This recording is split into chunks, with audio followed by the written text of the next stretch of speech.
Hey, welcome back to Morning Joe. As we approach November's midterm elections, our next guest is offering hope and practical advice for anyone currently worried about the Trump administration. It comes in the form of a new book titled This is a Plan: How to End America's Meltdown and Save Democracy.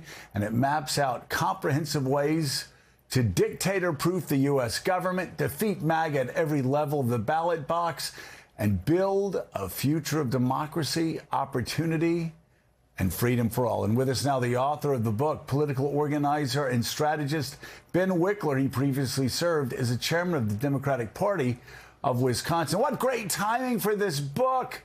The fear and the loathing, the weeping, the gnashing of teeth, the sackcloth and ashes. I must tell you, as a former Republican, surrounded by my Democratic friends, I don't understand it. This is a time Democrats should be coming together. And yet, every opinion piece I see, every social media post, it's like about a division in the Democratic Party that doesn't even have to be. It's true. The reality of this moment is that we are a nation in profound crisis, but also there's a very clear path out of this mess to get to a better place than we've ever been. It's going to take thousands of people rolling up their sleeves and doing the work. That's what we did in my state, in Wisconsin, which was more rigged and more dominated by the far right than the U.S. government is today. And if we could do it in Wisconsin over this last decade and a half, we can do it more quickly nationwide now. That's what I want to help people do. Yeah, I completely agree with you about Wisconsin. It was an absolute wreck. It was rigged. The voters had no say in the makeup of the state legislature, usually because it was just radically shifted and rigged to help Republicans. Now, let's talk, though, about this moment. And again, I will say, as a former Republican, now an independent who is for pro-democracy forces, my attitude has always been, we're Baptists. We will play 16 hymns of Just As I Am if that's what it takes to bring new converts down. We will wait. And when those new converts come in, we hug them.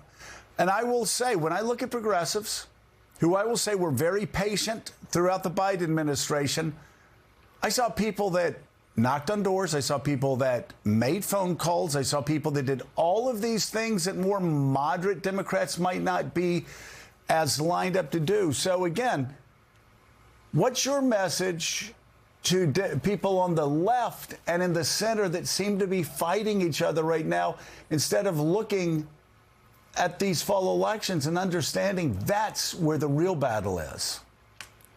So a big tent goes in both directions. And most critically, a big tent goes to people who do not put politics at the center of their lives.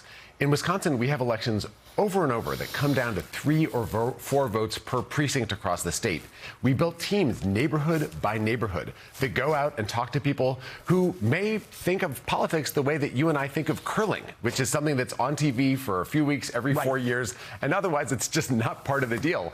You have to be reaching out to people who are not already with you and engaging them and welcoming them. People are furious right now about affordability, and people who are paying close attention are in a state of panic about the threats to democracy itself.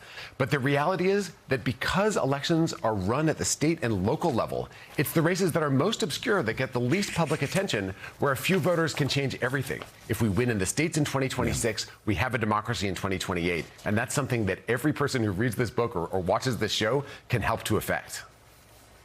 Well, and give us what is at the heart of this book. What's the thesis? What's the big takeaway you want Americans who care about democracy to take from your book?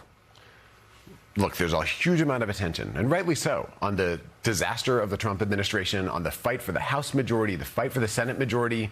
But all of those things are ultimately affected by laws that are passed at the state and local level by the people who oversee where the polling places are and how the ballots are counted. So if you are in a state of hair on fire panic about our democracy at this moment, remember that the future of democracy in this country could come down to state legislative races that amount to a few dozen votes. And you and a group of friends can reach out to the voters who will tip that state legislative seat, to tip that state legislative majority that will determine whether we're gerrymandered all to hell and whether elections are rigged and overturned for you.